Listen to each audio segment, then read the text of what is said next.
The third source of social influence is normative. This includes the interpersonal processes that lead members to behave in ways that are consistent with the group's norms. We conform to these standards of conduct for a few reasons. First, because we want to be liked. Second, to avoid the social consequences of appearing deviant. And third, to live up to our expectations of ourselves. But we don't blindly follow all group norms. The focus theory of normative conduct says we conform when we're aware of a norm, and when it's important to the group's success, like when we observe another group member following the rules.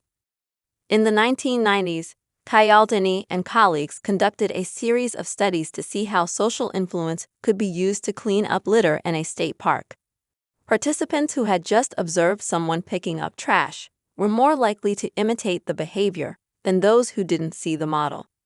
They also found that funny signs motivated recycling more than standard signs.